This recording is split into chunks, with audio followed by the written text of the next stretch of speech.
Welcome to the RBH January Forum. I'm Eric Feldman, President of RBH. Thank you all for coming today. If this is your first time with us, please introduce yourself at the welcome tube, just over there. Towards the end, we can congregate over there. I can meet you.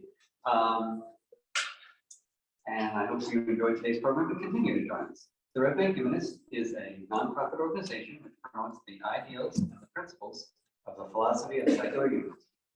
Secular humanists do not rely upon gods or other supernatural forces to solve their problems or to provide guidance for their conduct. We turn our attention to the living and away from hearsay about the wisdom of the long dead.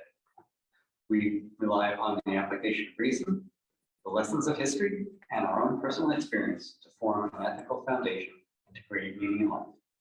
The RBH Humanists promote these ideals by producing educational programs like today's forum and other events that you can keep track of by visiting the RBH Humanists website, looking out for e-news in email, or following us on Facebook, or checking Meetup. We hope that you'll choose to join our community and become a member of RBH. It's only $30 a year for an individual, or $45 for an entire family. Your support is what makes it possible for us to produce events and programs like this, and coffee and speakers most of the time, although this time is going to be a discussion. So the community outreach suggestions for this month are Dottie's House and the Fulfill Food Bank, and the links for that are on the website.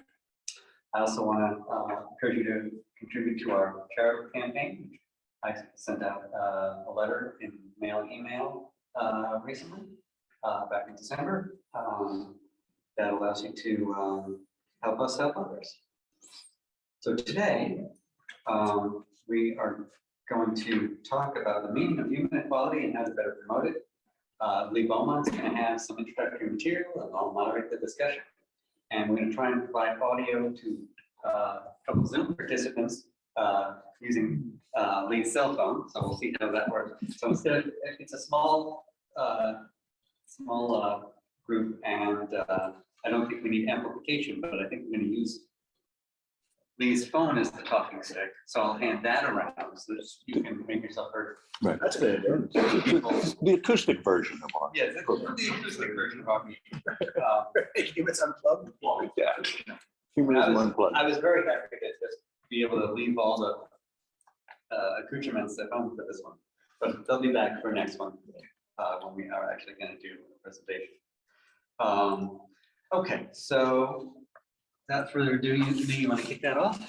Yes. So good morning and welcome. I've been thinking about the topic of equality and diversity for some time. It strikes me as a paradox.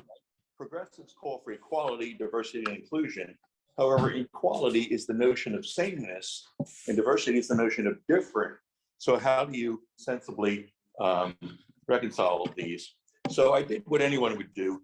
I posed this question to the artificial intelligence chatbot, ChatGPT, and I got the following responses. So the prompt that I used was, how do we best understand the concept of equality in the context of diversity? And the chatbot answered, equality in the context of diversity refers to the idea that all individuals should be treated with equal respect and valued as equals, regardless of their differences.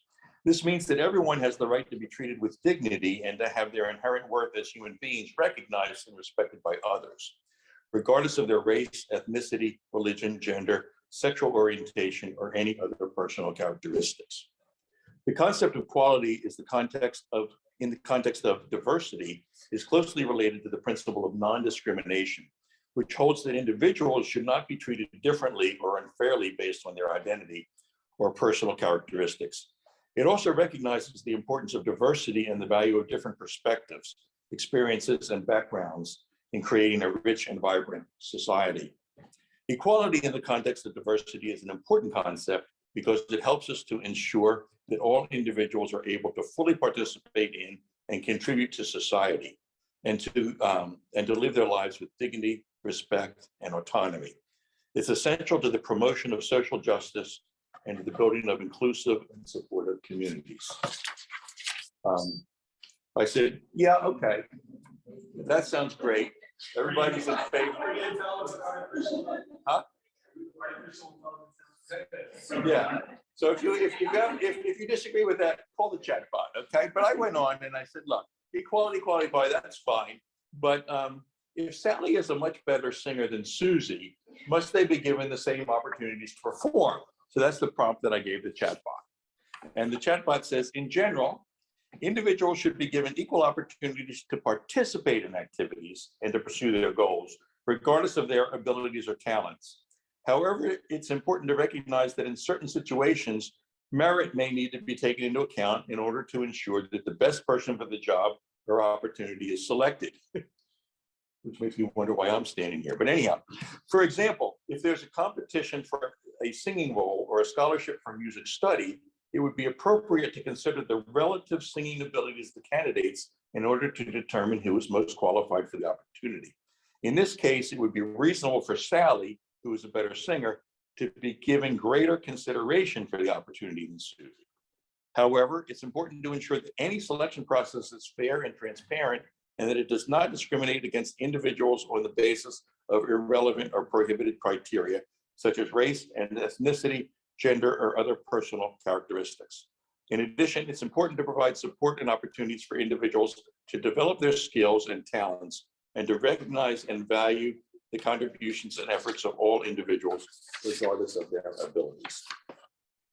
So thank you, chatbot. So what I did is I went ahead and asked myself, could I draw a picture of this? So, I drew this picture here. I have the rainbow ring on the outside here to talk about differences. And then right in the center, I wrote the word equality, because we're supposed to have equality and diversity. And the green thing, I kind of put things where people kind of are supposed to be equal on.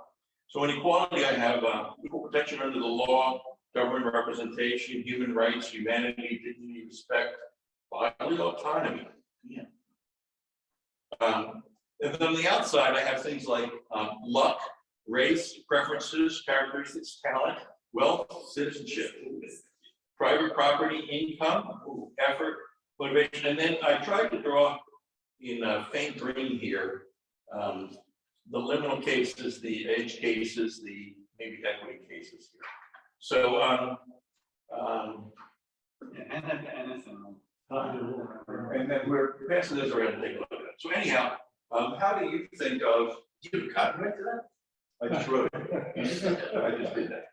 By your own imagination. Yeah. Would you like to become Yeah.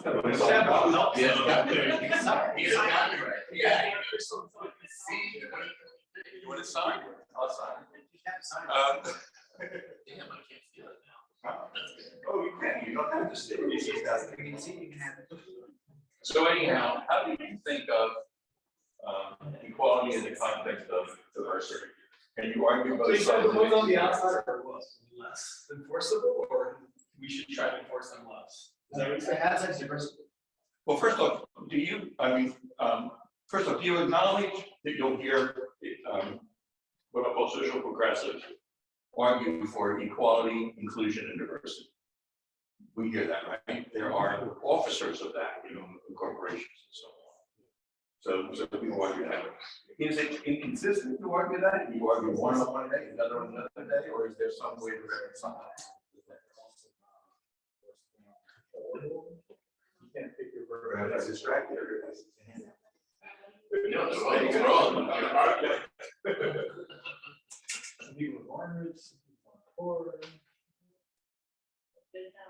Quality doesn't mean where's the phone? All right. Here's the phone. All right, so we'll get to that. Anybody else want to wait? Okay. Go ahead. Equality doesn't mean that everybody is equal in the sense that their talents are the same. People should be rewarded with respect to their talents. We used to call it KSAs where I work, knowledge, something, and abilities. Everybody should be rewarded by the market with respect to their those, but then you tax them so that you can give it to some of it to the people who especially the children should be educated. All children in a society, you need to give them equal opportunity to be educated so that they can be, that's one, I think, when it means with equality. You give equal opportunity to especially the people who are maybe who don't have the funds to send their children to good schools. You have to provide good education to everyone. And that's in the interests of the society in general anyway.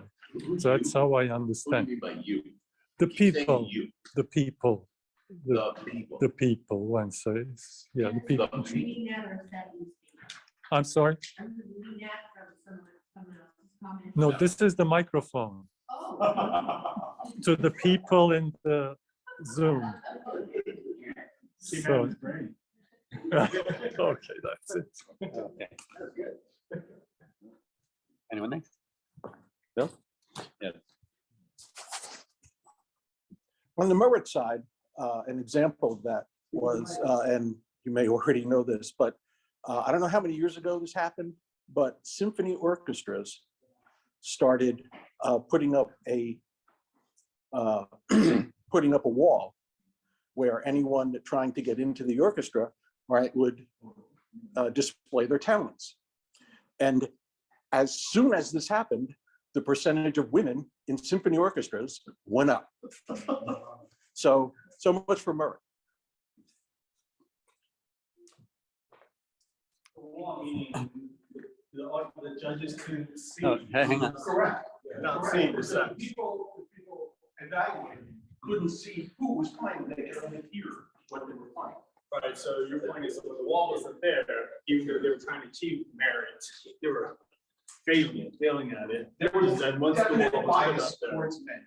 the sensation with imagination really worked. I'm able to how to walk. All right. You need white men. How are you doing it hearing on the phone? This is also.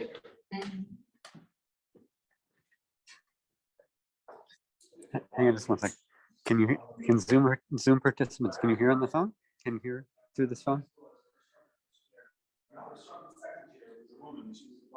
We're going to continue to try and improve it. Music better than I could, she challenged me. So we had. Music, we were told it was blind. Well, I screwed it up because I started speaking. Yeah. So even while I was doing my test, they heard my voice. Did I win? Did I win because I was first chair all the time and because I had the solos, or did I win because I cheated? I didn't intentionally cheat, but afterwards I didn't try to make recompense for it. My 16-year-old self didn't try to fix it. Well, shame on She you. was not happy, and then she quit the trumpet section and started being the marching band leader. So I still feel bad about it, apparently. Yeah. So the WNBA has been in the news recently, okay? So I looked up WNBA and NBA. So the average NBA salary is $6.4 million a year, okay? The average WNBA salary is $71,000 a year. But here's the thing, NBA revenue is $7.4 billion, and WNBA revenue is $70 million. So I did the audacious thing of dividing the two out. And I found out that NBA players on average make less than 1%. An NBA salary is less than 1% of revenue. A WNBA salary is more than 1% of revenue. An individual, not an individual player, but the total of all the salaries is less than 1% of revenue? I do individual salaries, but it doesn't matter. Oh, well, given that there's more than 100 players in the league, that only stands to reason. That's a good point. Well, yeah, but Well, I'm guessing you don't know the total salaries. You know the total revenue. the total revenue for WNBA is $60 billion. And you divide that up. I divide that into the average salary. The number of players. I didn't consider the number of players. Right. But you still have made the point that the women's share of the revenue is somewhat greater than the men's share. Right. So what you, Which salary would you rather get? Right. yeah.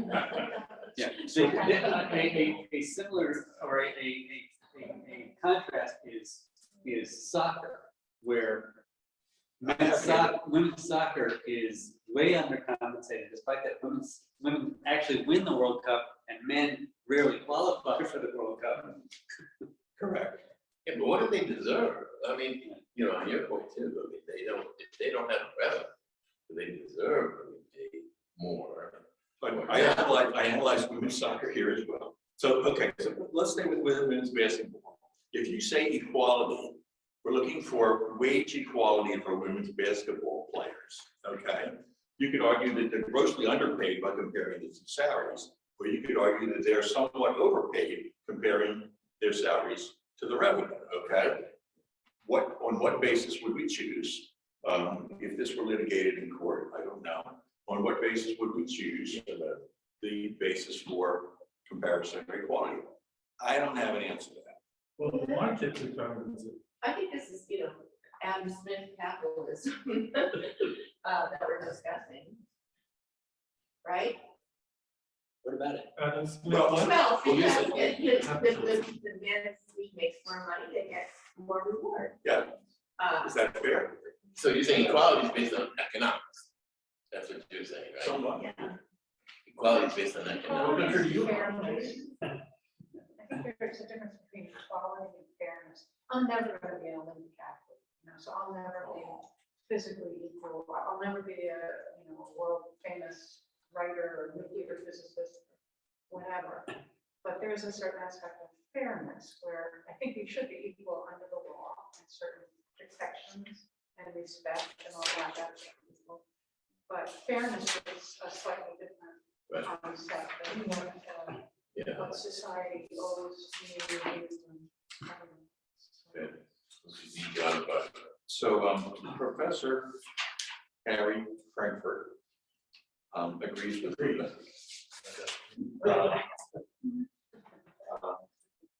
In his book on inequality, philosopher Harry Frankfurt notes that income inequality can be achieved by arguing that all incomes, by ranging so that all incomes are equally below the poverty line.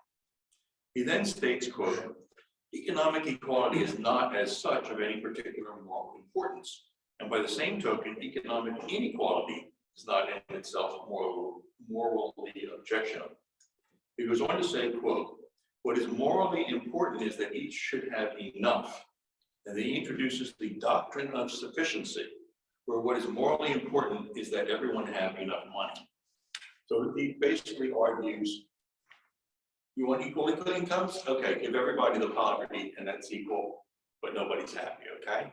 But it's morally bad, or it's immoral for some people to have more than is adequate or more than is sufficient, when there are people who have less than is sufficient. So people should be in kind of a band here. So it's not an argument for strict equality, but it's for the doctrine of sufficiency. I'm not giving up money. Yeah, so I'm not convinced by that doctrine of sufficiency for a couple of reasons.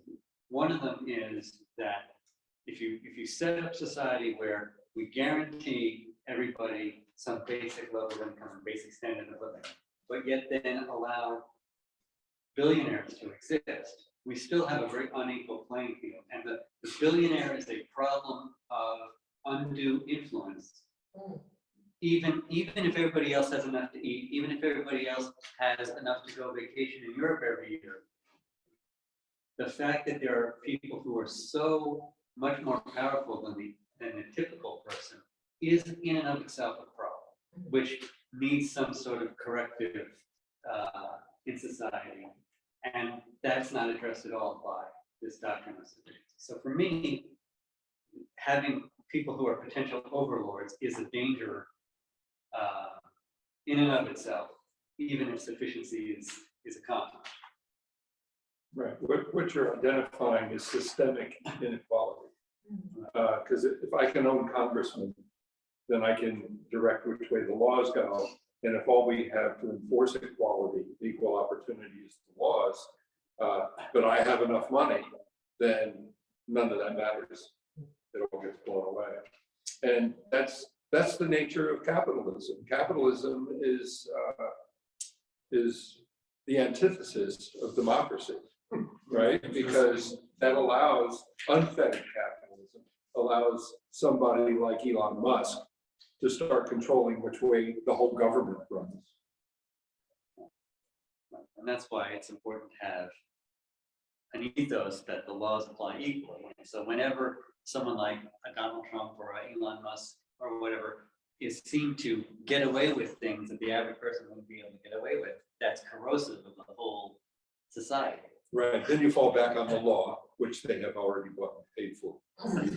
Yeah, and there's another thing that we're not even talking about, and that is the fact that a lot of what's driving all of this inequality of opportunity and so on is the fact that we have evolved, over the past 3 million years or so, with certain characteristics, like the fact that men have testosterone and think hierarchically and fight to be at the top of the hierarchy and so on, which drives our behaviors.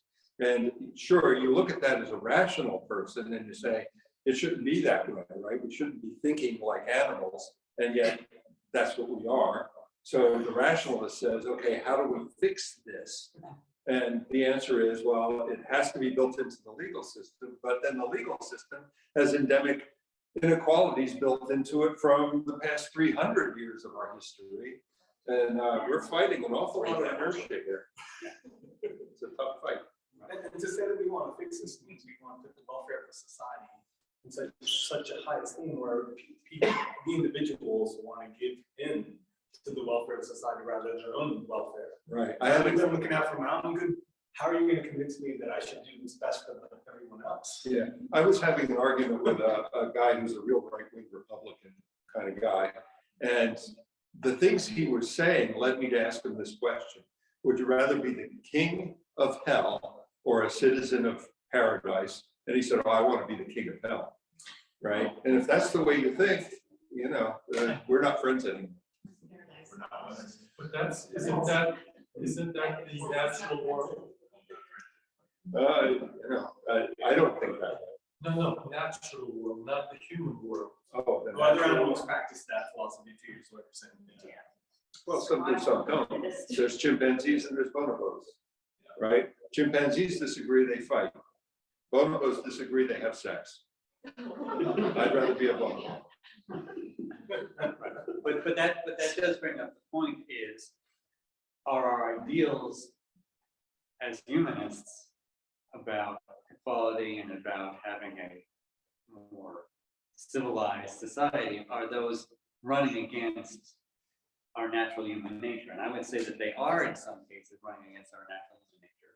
But I think human nature is malleable enough that we can do a lot to improve society, asking not too much of individuals that to make it impossible. I mean, if individuals are willing to live in really strange societies that ask a lot of them for very, idiosyncratic reasons, tell them what they should eat, when they should pray, what they should do. And those societies are stable. We should be able to create a society where the things that we ask of people are only the things that promote the common welfare and aid in the stability of the society. So I think there's a lot of room for improvement, but I think we are fighting against the natural human nature. We're naturally a fairly hierarchical species, establishing pecking orders, and a lot of the thought processes going on in our minds are not about achieving equality, but about achieving a leg up in the world.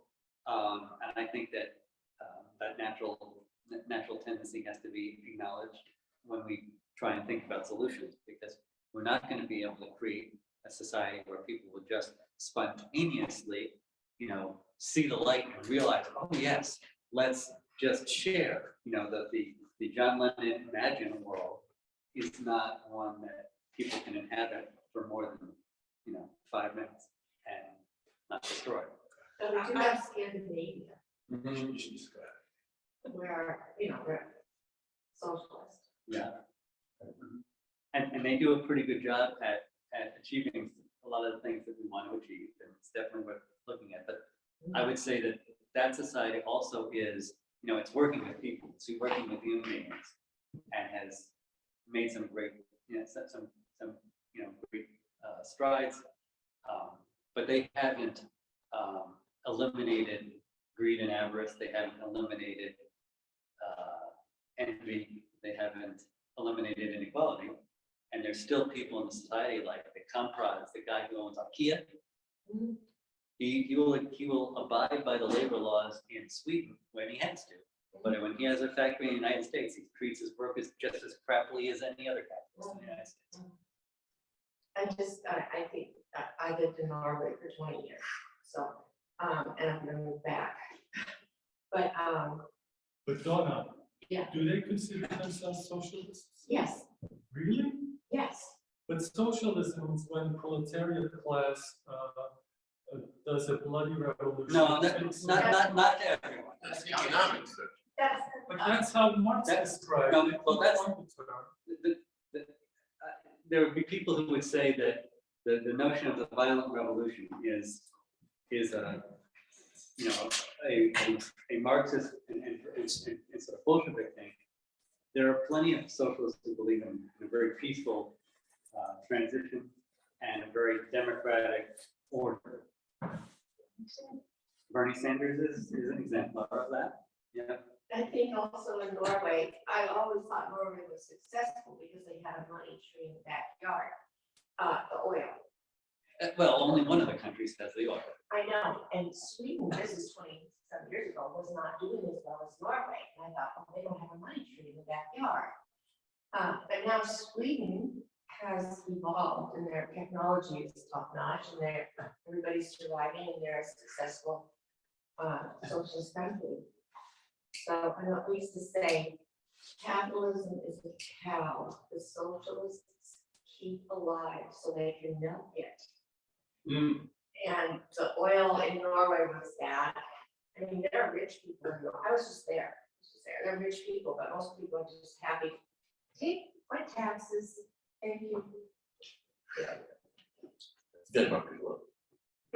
It's Denmark as well. Yeah. Yeah. No, I'm just gonna say, I mean, I thought about this concept, all week, and I kept coming to the idea of, what is the underlying assumption? And do we assume that equality is what we're aiming for? Do we really want to be equal? Do we, is there equality of opportunity? Yes, I think so, that we should have that. But does it look different in other countries? Like in America, we're all about rugged individualism, and then like social media, a lot of the younger generation, my daughter points this out all the time. They want to be special. The idea of being special and equality sort of goes in the face of being special. America's all about, oh, I'm special. That concept of specialness and equality, I was kind of struggling with. We want to be special. We've sort of had that urge. But then when you think about your lifetime, or the quality of your lifetime, we all have these periods that we just want to fit in. And I think it's so interchangeable, and there's such a art to it. It was such a big concept that I struggled with it. And I think America, compared to like a country like Africa, who says, yeah, let's, they have a lot of concepts in other countries that are much more about it than I think we could ever be. America seems to pride itself on not being equal. So, about, I don't know how many, maybe 15 years ago, I spent quite some time studying the emotion of anger. I won't give you case studies, but the definition of anger I came up with is an urgent plea for justice and action. What makes people really pissed off is when they perceive an injustice. And, what is justice? Pete Farrar doesn't seem to know, I don't know, but it has something to do with fairness and equality. thing. So if you take the premise that when people perceive an injustice, often what they see as an inequality or inequity, it really pisses them off and brings a lot of anger.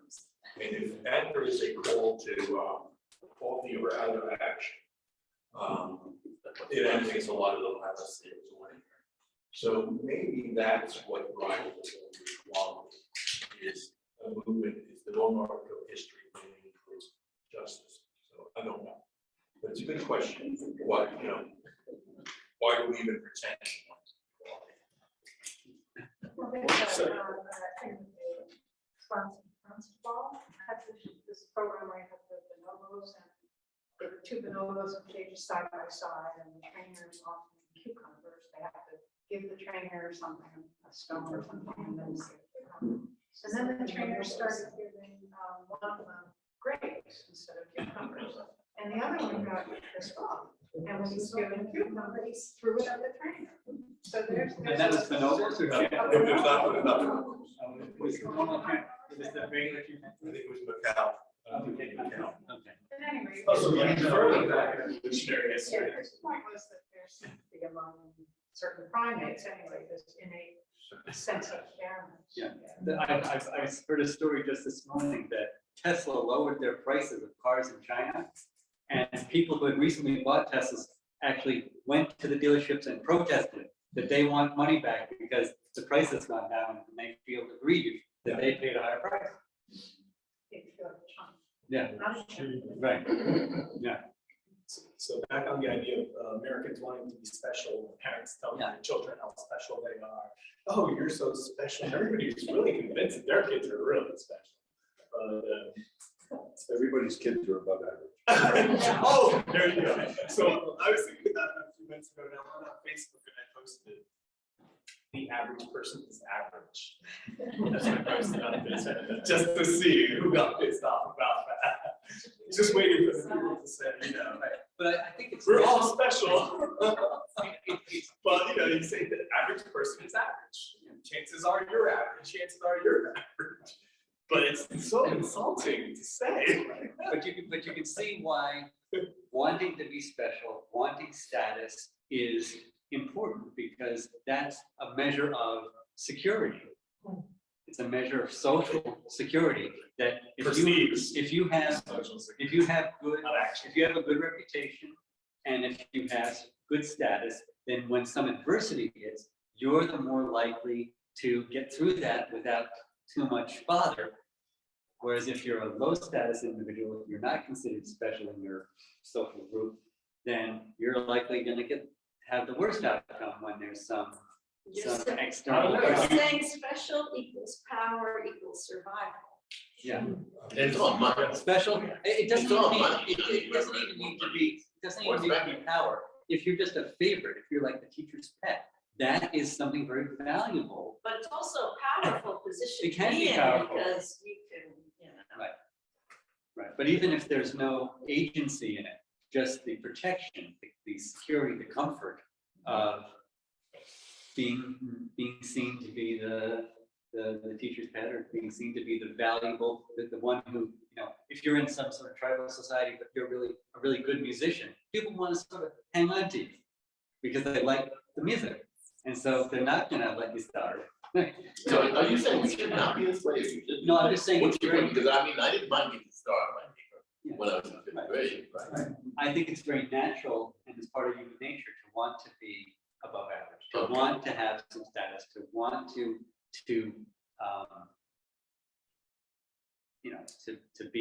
distinguish yourself. That's a natural. I think when you're in a highly dependent situation, such as children in school, right, then rank matters more. But once you're an adult, you can self-sustain yourself.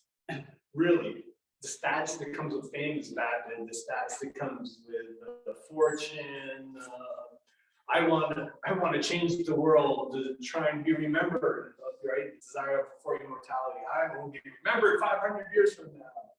It's all bullshit that doesn't provide us any day-to-day with the necessities of life. I've argued that there are two sources of power. Status, which is I can help you, and dominance, which is I can hurt you. So if you look at the sources of power, that's it. Status, I can help you. Power, I can hurt you. Furthermore, it's not just survival, but it's actually survival of the species.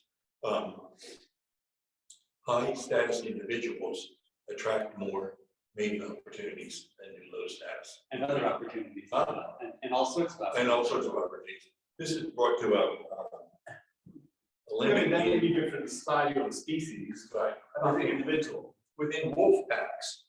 Only the alpha couple mate, and it takes a lot of work to pull that off. You've got to fend off a lot of, Yeah, but the alpha couple is usually the mother and father, that's it, right? The notion that wolves arrange themselves into some hierarchy of alpha and theta usually has to do with them being adults and strong, or them just not being mature enough yet. Because once they're mature enough, they just break off and they form their own pack. They don't put up with this bullshit of the asshole on top of the hill. right, and that's kind of what happens. The wolf pack is somewhere around 20-ish wolves.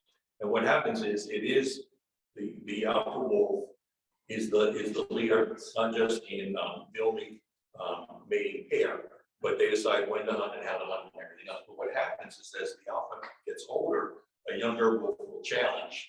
And when that challenge happens, either he becomes it or he leaves and starts another pack. But it's very strictly hierarchical. Yeah, and so even though he had status, really high ranking status for a while, he was being, now who takes care of him? Who looks after that? God, nobody cares. That's what I'm saying. Status doesn't really help you if you're. When you get old. That's a word. Once you become dependent, right? Once you become dependent on other people to help you, so on, because. Well, one of the things that human culture did early on was people figure out how to prolong their status beyond their physical ability to dominate. And so we have all these notions of seniority, respect for the elders, blah, blah, and that's been built, that was painstakingly built by people who were trying to achieve some measure of security in their older years. It was contrived on purpose to counteract the fact that naturally it doesn't really occur, right?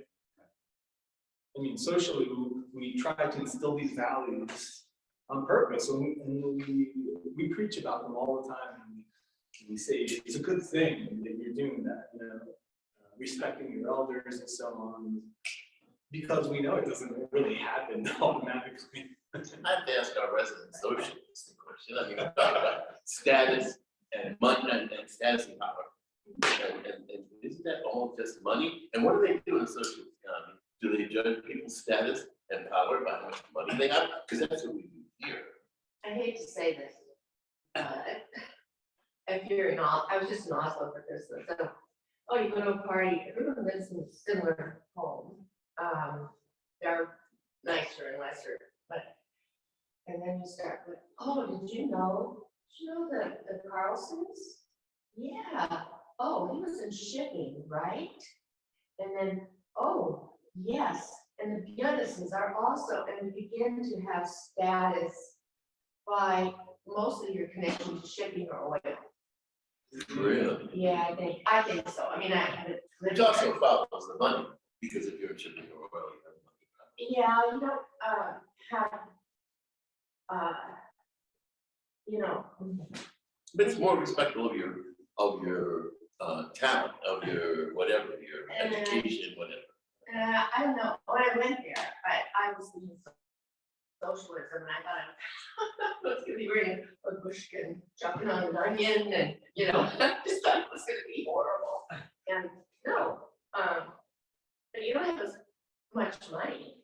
Yeah. I mean, my kids live in small apartments. I moved into 400 square meters. I bought one there. And I have. 400 square meters is huge. You mean 400 square feet? Oh, yeah. Thank you. Numbers are so slow. Anyway, but I paid more for 400 square feet in Oslo than I paid for 1,000 square feet here in Manamon. I just moved there. I pay more. Well, it's also look at your downtown. You're in a more urban. Sort of now, I'm in the best. Yeah. So if you wanted to live in a Tony Central What? business. Yeah, but If you wanted to live in a Tony Central area in an American city, it's very expensive as well. So it's not just because it's, oh, yeah, I It's know, not just New York because- City got 400.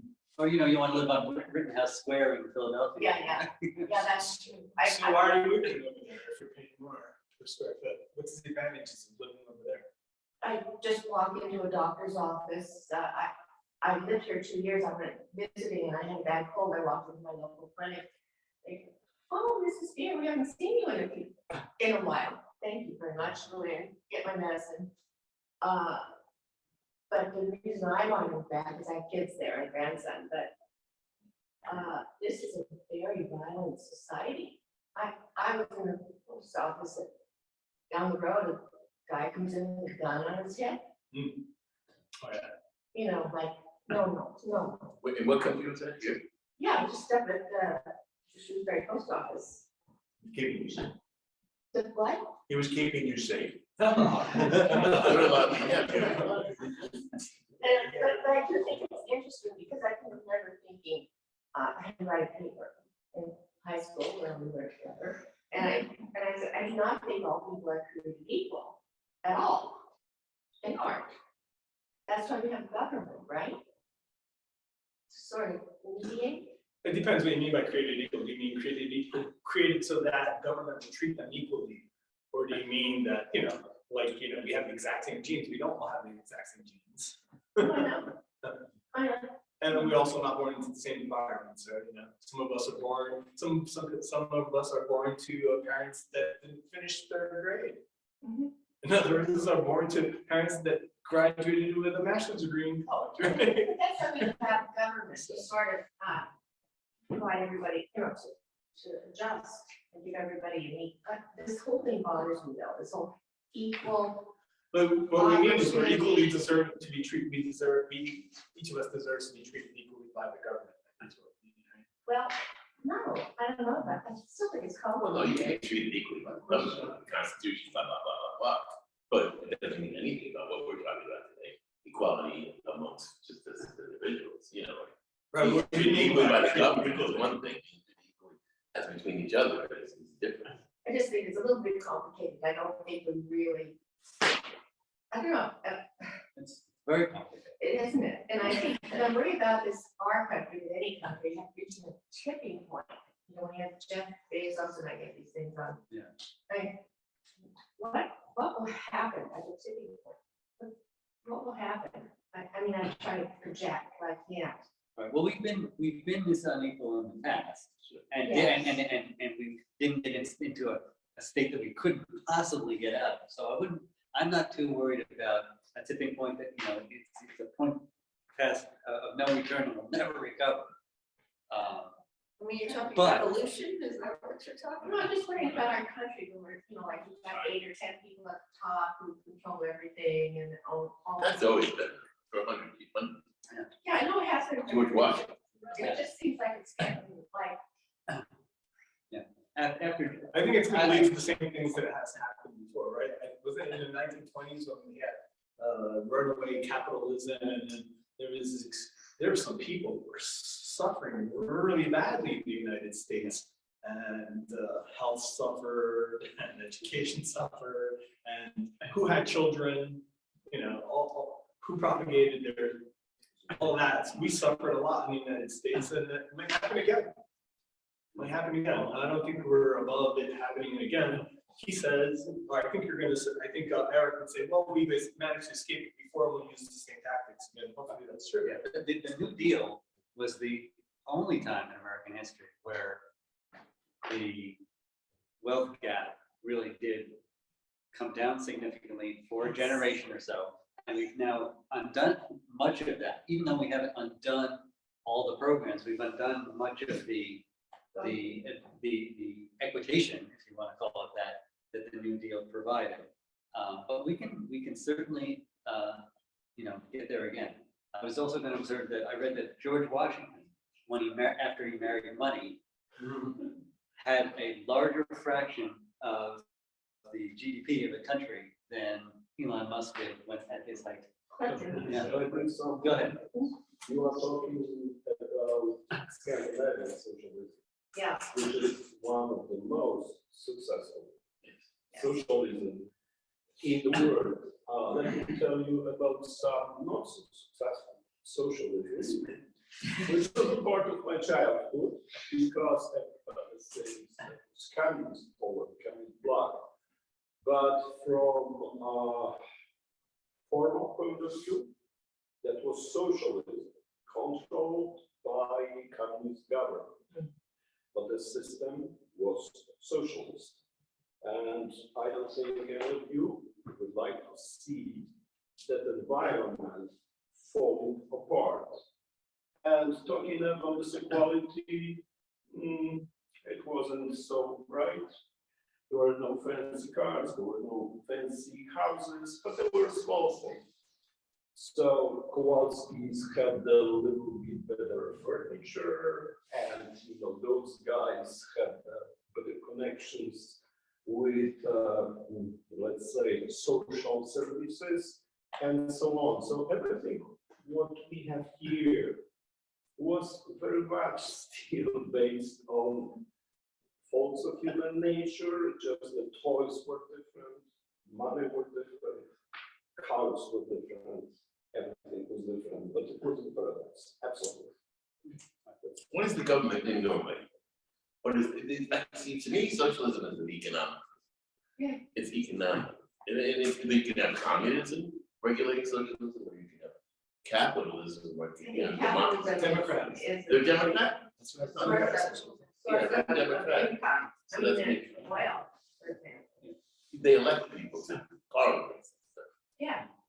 Oh, yeah, yeah, I mean, there's different sorts of socialism, Sure. and socialism in Scandinavia is not focused on, it's not fundamentally socialism where he wanted to nationalize industries and things. There's a little bit more state control in Scandinavia, but it's not like all the industries are run by the government. Yeah, And a lot of people in our generation, all of us here, to us, socialism means the government plan. runs the economy. Right. But socialism doesn't have to perceive that. But socialists can proceed in Norway like it does. They'll take 70% of their income, call it taxes. 60, 70. I don't know. Denmark was 70, yeah. Denmark was 70. At the high end. Yeah, that's the night. But I do,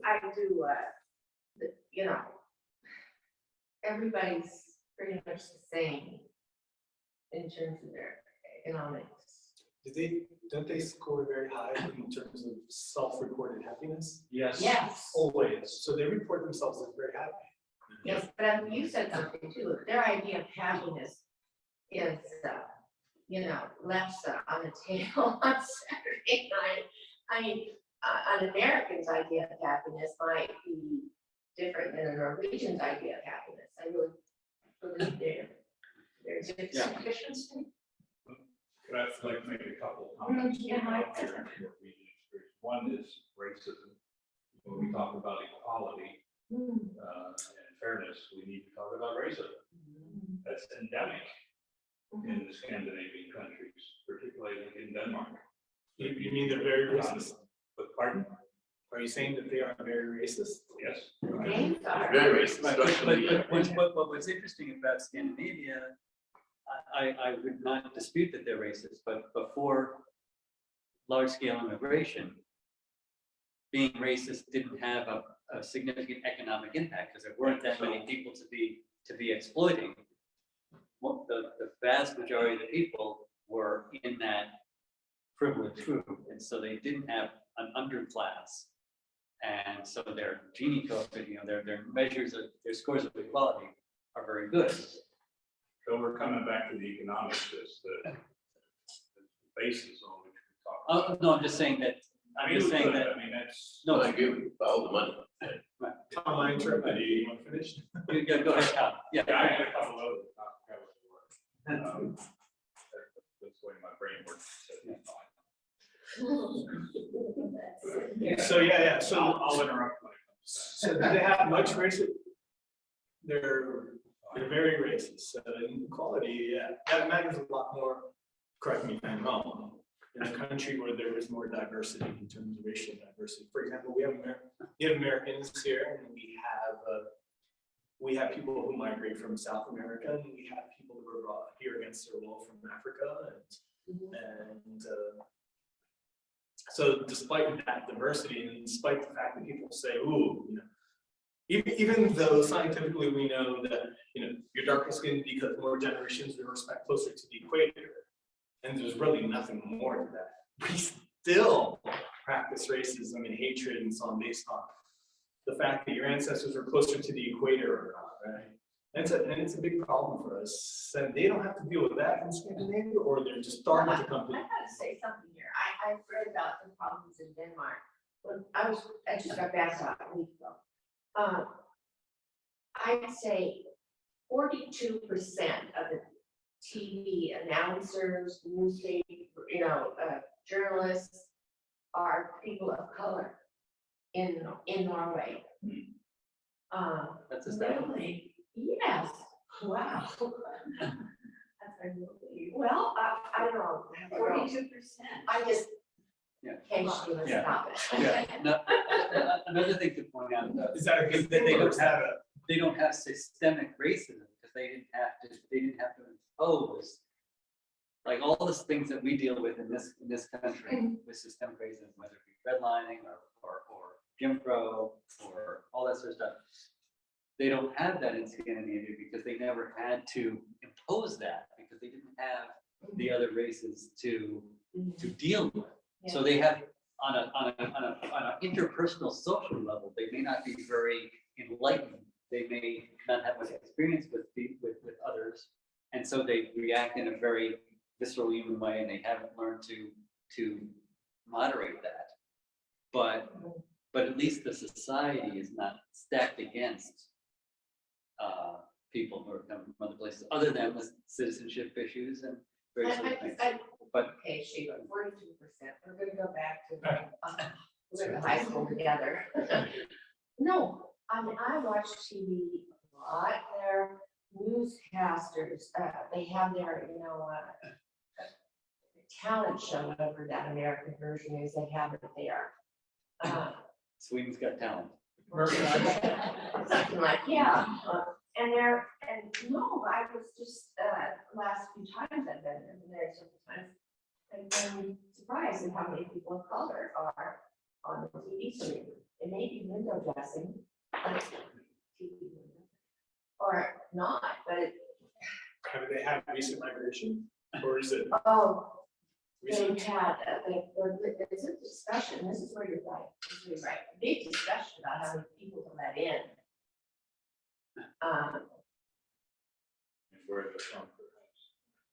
Well, yeah, asylum seekers have to meet certain criteria. Release ages or systemic racism. Are Ukrainians treated differently than, somebody from Qatar or nobody from Qatar from Syria? But you know what I mean, or Sierra Leone, are they treated differently? Probably. Okay. Yeah, I mean, I know. Yeah, and I'm sure that the Ukrainians aren't treated perfectly well. How And they're probably still viewed as other and outsider, not speaking the language and being Slavs rather than Germanic. And all this. But you have to hear them. No, do that. when you see Ukrainians are racist. No, No. go ahead. Absolutely. Okay, it's not so easy because I don't have like official numbers. It's only what I hear from people I know, from Ukrainian immigrants, from Polish immigrants. No, they are not really treated better. Sometimes they're treated worse. Okay, because there's like overall notion for colored people to give them compensation. What happened? No one cares what Eastern Europe is. Nobody knows. Probably not so many of you know that a lot of time colored people treat Eastern European immigrants, okay, badly, simply discriminate over accent, over everything. It's a kind of white people easy to give them a hard time, and nobody cares. Okay, so it's not like this that they are treated better because they are white. Now, they are, many people don't really know this whole history of slavery. They just go simply white, fine. With the accents, now I can do whatever. Believe me, I've had a lot of times that situation with Ivy Coast people at the state governments, at the state, offices. Sometimes I just have, make complaint. So this is not like this, because they're wider, they are. Yeah, who do you, so I just want to echo what you're saying. Yeah. I thought he was a strange guy, and he's a Black American who speaks English since he was a child, and his English sounds like my English I'm used to. And I bumped into a white Polish guy who looks whiter, closer to my skin color, but has a strong accent. Who do I feel more comfortable with, and who do I reject and accept if I have to deal with them on a daily basis, right? I mean, those are the things that happen kind of automatically without us often intentionally thinking about that. Well, they're automatic, but they're not, right? A lot of it depends on how you were raised and what values you were given. Going back to a previous thing, we were talking about values. If your status is determined by what kind of a car you drive, right? I drive a Ferrari. It's going to be easier for me to meet girls. They're going to be more attracted to me. If I can afford a nice suit, they're going to think I'm a better catch, and so on. And I could be a total idiot who just inherited a lot of money, right? And you see that kind of thing happen all the time. But if those women were raised to believe that values are things like musical talent, the ability to speak in public, actual skills and techniques that require practice and effort and thought, and maybe going to school and learning things, then it doesn't matter if I drive a Ferrari or not, because they're not going to look at me that way, and that would be true of everybody. So as humanists, we should be thinking about how do you raise your kids to have appropriate values and not look at money as the thing. And in our society, if you watch television at all with commercials, driving a Lexus is a big deal, right? And I love those commercials where, the black lady is driving the Cadillac, and she does this and the car's driving itself. I mean, what's the message there? You want to be cool? You got to buy that Cadillac. It's all about the money in this country. And it's because of the values that we instill in our kids, whether they look at that and say, what crap, or wow, I want a Cadillac. What's going back to what I was saying before a little bit about, I don't think we value equality in America at all anyway. And I was thinking, where exactly are we equal? And the only thing I came down to was we all have a vote. But then our votes don't really count as equal, because my vote in New Jersey is probably going to toss away, we're always blue. But if you live in Wisconsin, your vote, those 60,000 people made all the difference. Their vote is much more important than my vote. So our vote isn't even equal. So yeah, we ought to fix that, don't you think? I think the electoral college is in the way of our, at least equal votes. We don't really have equal votes here. How about Georgia or Texas? Will drive 2.5 hours to go cast a vote. Would I vote if I had to drive 2.5 hours? Oh my gosh, and if they close the polling booths at 6 o'clock and I get out of work at 5:30, I can't even get the vote. I'd be in black. Yeah. But I'm just trying to repeat what she's saying. It's really bad. The vote is not equal. The vote is not. So we were talking earlier about this. You mentioned the doctrine of sufficiency. To me, there's another aspect of promoting equality, and that is the restraint, placing sufficient restraints on the power. Because to me, it's just as important as making sure people have sufficient resources. It's also important to make sure that powerful people aren't able to, on a whim, strongly disadvantage or hurt other people. But you also have that tipping point, like she was saying, where enough non-powerful people have to get together to fight against it, because the powerful people will fight against their power being taken away pretty hard. Who's more powerful than the powerful people? You need somehow to do what you're saying, you need a greater power. And then who's going to control that greater power? Now, maybe it's the collective society. I don't know. People don't seem to be interested enough. Yeah, but there's a basic premise there too, is that the society is educated. If you want to have a really working democracy, everybody has to know how democracy works. And they don't even teach civics in school anymore. So there's a lot of kids walking around on the street. It's forbidden to teach critical thinking. Right, so, you know, how's a voter who's growing up in this current environment even know who they should vote for? And look what happened with Santos. He was a guy who lied from end to end and got elected, sitting in Congress, got sworn in, and we can't even remove him. That's your vote, William. Well, I think it's very telling that the first piece of legislation the new House is going to propose is to reduce funding for the IRS. Yes. So the IRS cannot. Yeah. Go after rich people. Very telling. Going back to evolution, all right? I think the biggest problem is that the concept of equality is what, 15,000 years old? If that, you know, wealth as a concept wasn't even part of humanity, all right, until agriculture started, you know, and all that. So we're talking about not even a blink of an eye, you know, in our growth as a species. And it's really tough to get past that. First thing everyone does is survive. That's the first thing. And very intelligent politicians, all right, and I use the term intelligence loosely, have figured out a way of pushing the buttons. All right. And this is a threat to your survival. All right. And now with social media, it's even easier to push those buttons. Go back even before then, much before then, when we were tribal. We're still exhibiting tribal behaviors, right? The fear of the other, what Alex was talking about. Of course. Somebody is different. Of course.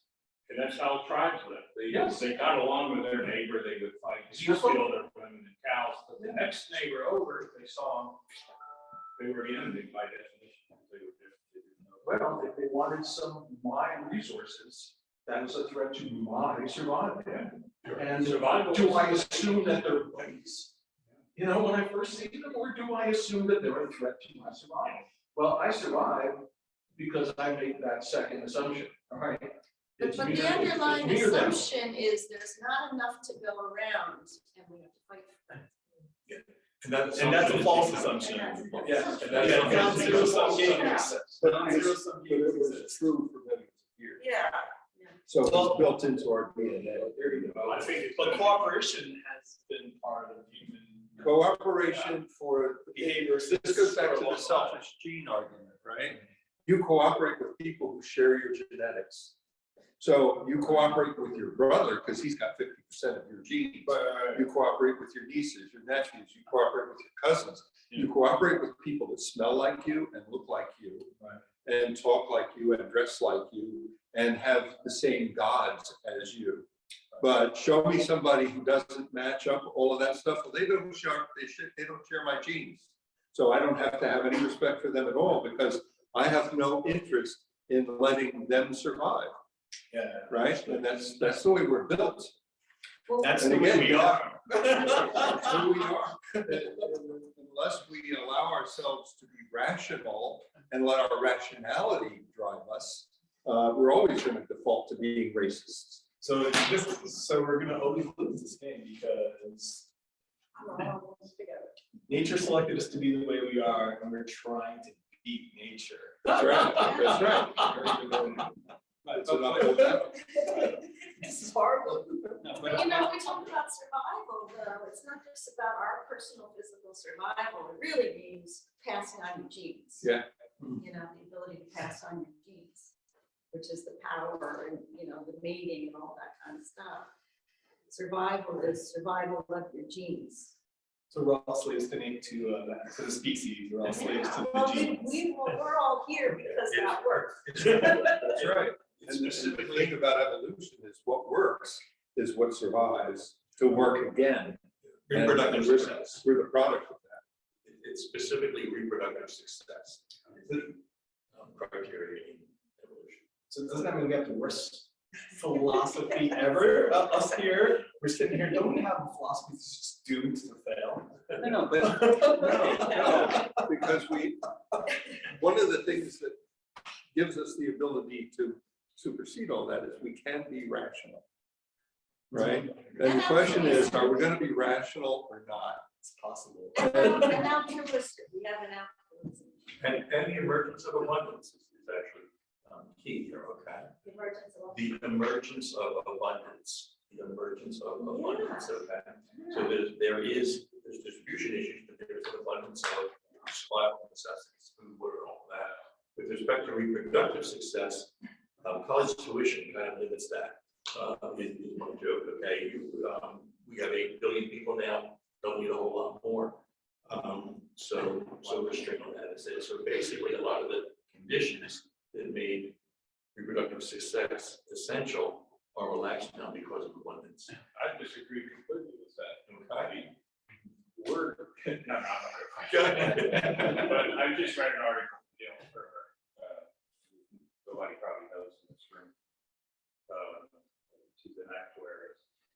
We are not facing abundance, we're facing dire shortage.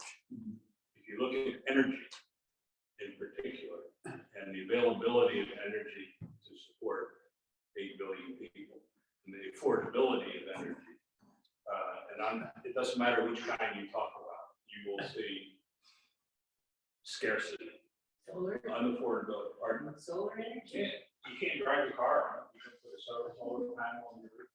No, but we have, For example, right, but we're using more energy today than we did in the years past. that's right, and that's going to stop.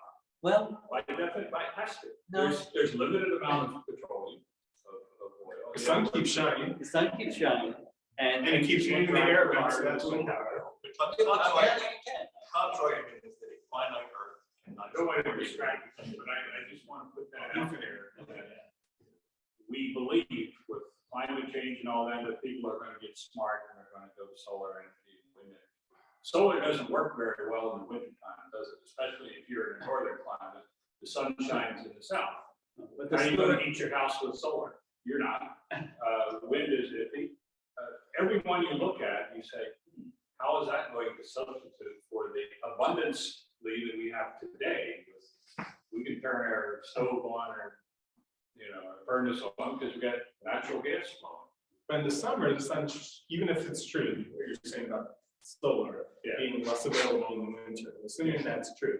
In the summer, there may be an excess which we can store into some kind of battery. But we don't have those batteries to store. The transition to renewable. We can also store it as heat in other materials, for example, underneath the crown, and then let it come back up. There are solutions that you can come up with. I agree with that. On paper. And They all nuclear require fusion. the use of fossil fuels, right?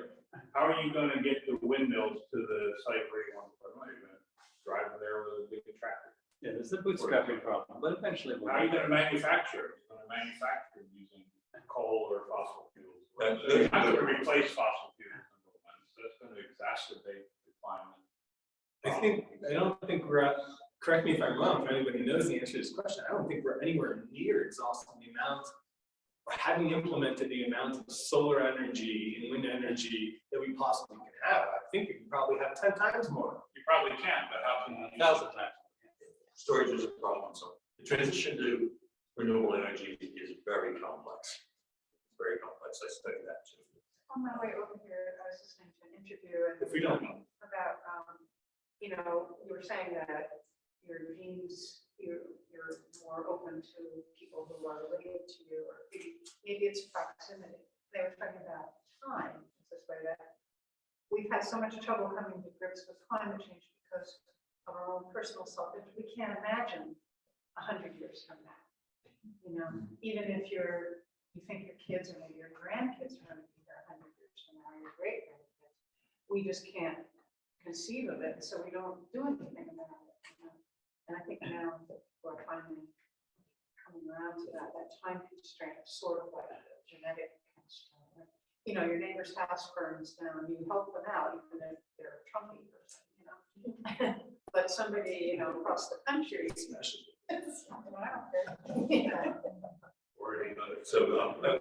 Bill McCaskill recently wrote a book called What We Owe the Future, which talks about time proximity.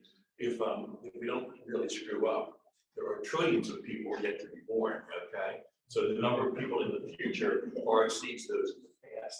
So so if you do a kind of a utility calculation, we owe the future much more than we owe ourselves, but you can't comprehend that. So that's interesting.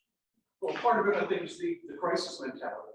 We just came from from the COVID, and a vaccination was developed in what, 18 months, where before that, it was absolute minimum 4 years, most likely 10, all right? But we had a problem. We had a big problem. We're going to solve it. Yeah. So there is no crisis about climate change. I don't know how, and I don't know why, but it isn't. And we had a Manhattan Project to develop batteries, to develop solar energy, and like fusion, that's going to be big someday. You know, it's always 10 years away, but you know, it's going to be big someday. If we have a Manhattan Project for that, we would solve it. But it's not a crisis. Somebody over there said follow the money, that's why it's not a crisis. Okay, but I mean, I agree with you. think of smoking, you know, think of how many decades the tobacco companies put down. Oh, no, it's safe, it's safe. The cost to healthcare because of that, all those decades. And then we finally said, enough is enough. And but you know, think of how long it took to get everybody to, you know, stop smoking in public That was places. grassroots. Right. Right. Okay, I have Was it? I mean, because I remember seeing commercials on television and saying, and I remember in the public school system being told, you know, no smoking, you know, all the harms and evils of smoking.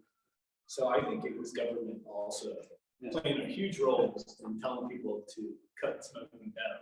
So good for you. In 1964, the Surgeon General's report on smoking was issued. And I actually, I kind of remember it. It was so controversial that it was, the press conference was held on a Sunday. It was in a group like this, they handed out printed copies, but you couldn't take them with you, and it caused such a splash. But that Surgeon General's report was kind of the tipping point for it. Now that was government, Surgeon General is a government employee, so 64 would have been starting another Kennedy thing, so yeah. I have a case study I'd like to get to. It's a little bit different here, and it's a somewhat personal interest to me.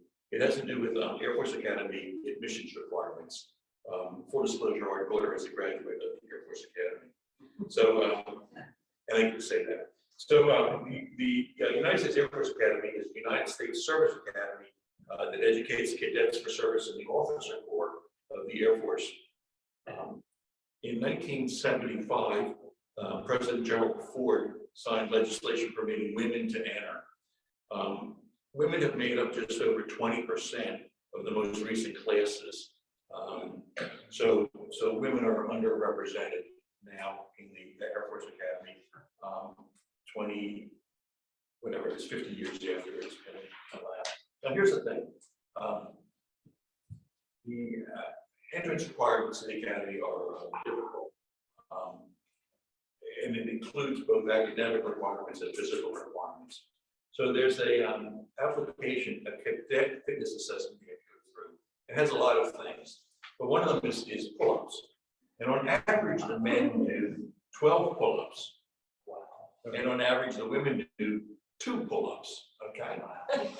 So the admission requirements are 6 to 1 in favor of the men, favoring the women. Yet males still outnumber females at least 3 to 1. So the question is this fair? No way. You didn't pick worse. Athletic difficulty, exercise. Think about it. How many in high school, when I was on the wrestling team of the state championship team, right? The presidentials test assessment, which every student had to take, required 14 pull-ups. Really? You know, you can do 70 push-ups and still not do 14 pull-ups. Pull-ups are the most difficult upper body exercise. I mean, picking that's the most sexually dimorphic, biased exercise to choose. Oh, so you're saying just even having it on the list is fine? I'm saying, this is the worst, it's totally favoring the men. Do you need that, screen to get in and out of a cockpit? There's more to that. So a couple of things. Again, Paul, my daughter, is some cases and so forth. But she flew a plane called the KC-135, which is basically a Boeing 4707, and was put into commission in 1957. And this airplane does not have power assist on the rudder and the other. And she said, "Dad, I just got out of a simulator thing. It was a full body exercise. So you actually do need strength, not to get in and out of the cockpit, but to fly the thing, certainly in emergencies." Right, but that's not a pull-up. It's more like a push-up, right? Yeah. So I have a question here. Do women pilots perform as well as male pilots? Okay, would be kind of the question. And my daughter's superior, but the regulars I do not know. So a lot of interesting questions here. Is this equal? Is it equitable? Is it even relevant to the thing? They put barrister. Well, nowadays with new ones. A joke that I have, people ask, how did your daughter get it? And the answer is that we actually had, this is true, we actually had a chain bar in the kitchen doorway. For her whole life, we always had it there. And as kids, they practiced on it. And she was a pretty good athlete. So they asked, how can my daughter get it? And the answer is put a chicken bar in. But is it fair, the requirement, is it relevant? I don't know. Is it fair to pick that one because it's hard? Is it okay that it's 6-to-1 difference and the women still underperform? I don't know. So just throw that one out there. Should they pull-ups or chin-ups? Because pull-ups a lot. It says pull-up. We're still both really interesting. I can do 10 pull-ups. I can't do, I think one. So You can do 10 pull-ups? Said 10 chin-ups. I'll pay to see that. I'll pay to see it. What $100?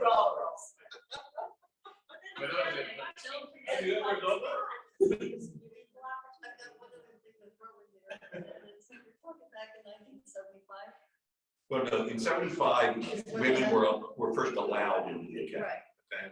And that's when they started setting up the requirements and whatever. Right. Okay. Once upon a time, they treated women and men totally differently in sports.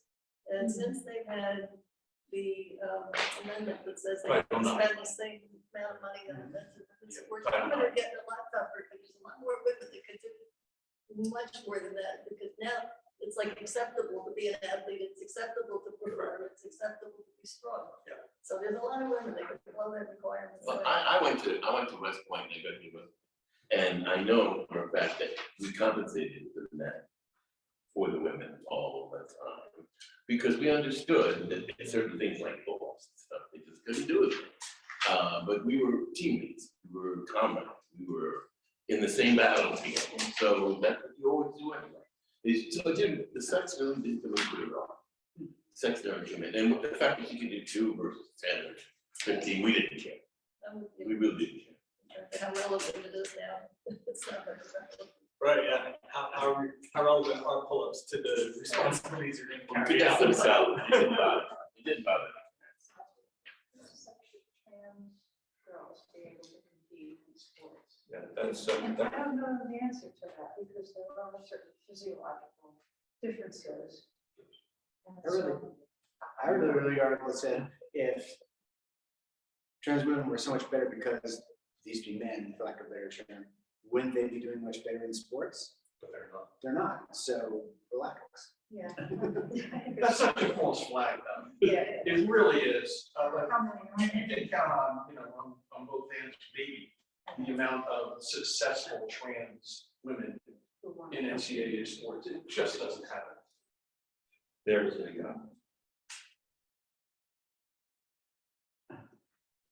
the Olympics has had difficulty in classifying it in women for sports.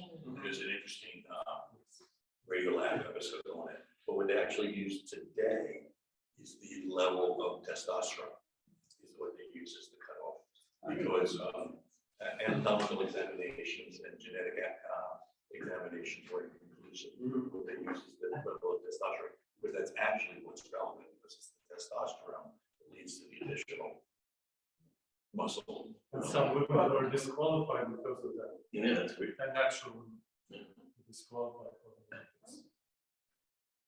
That's great. So we clearly have settled the question. They're all going. Yeah, women can. Yeah, we're all frozen. Good discussion. We're actually at right about noon. So I don't want to put a damper on things if people want to continue to discuss. What about free lunch? Free breakfast and free lunch. I think there's one statement that pretty much says it all when it comes to equality. And that is, when you're accustomed to privilege, equality feels like oppression. Yeah. Yeah. Like all of a sudden, I'm not gonna give up my yacht. Quality feels like pressure. Who said that?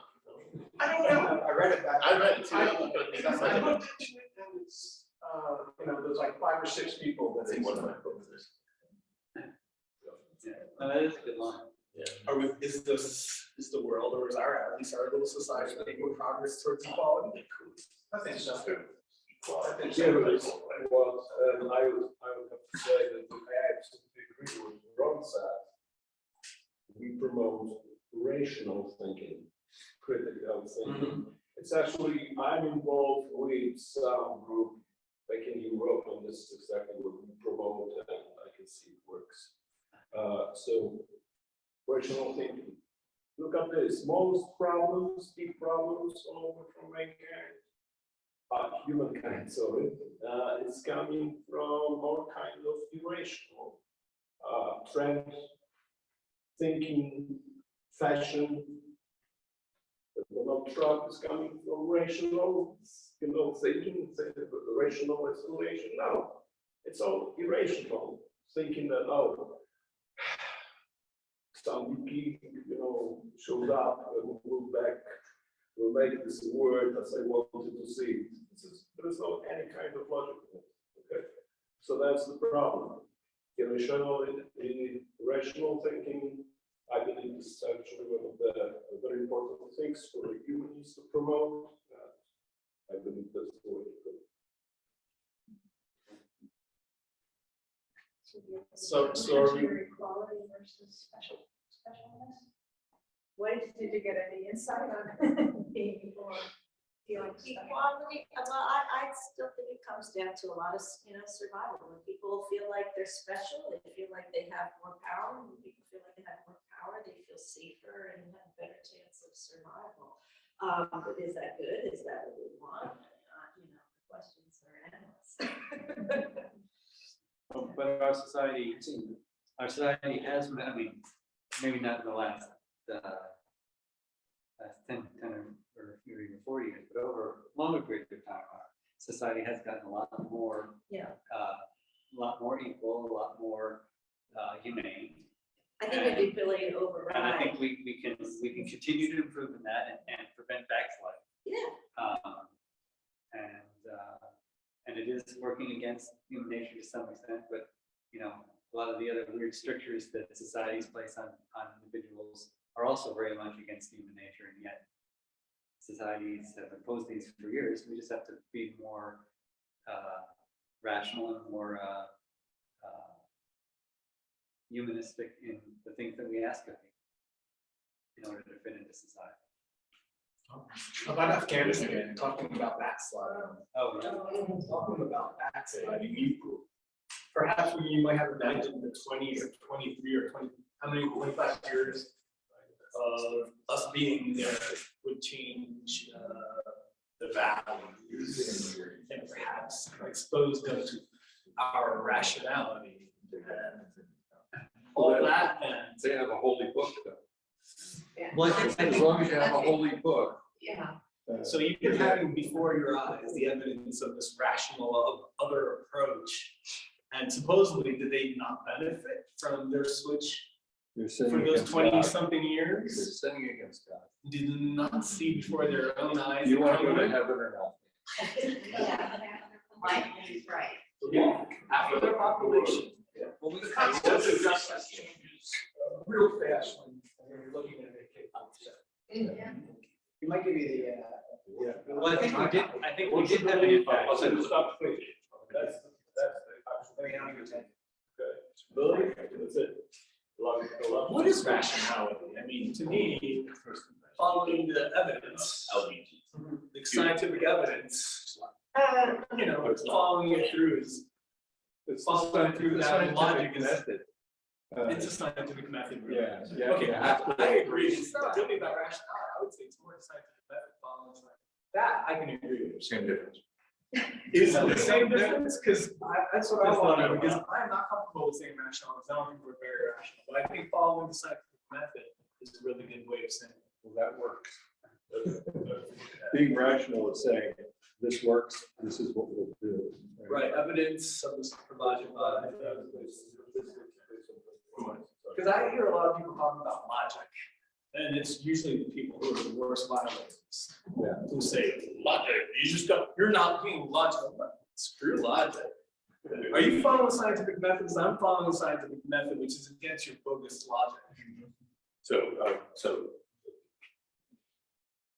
a sound argument has both true premise and valid logic. So They're disregarding the premise. Well, thanks everybody for this discussion. I really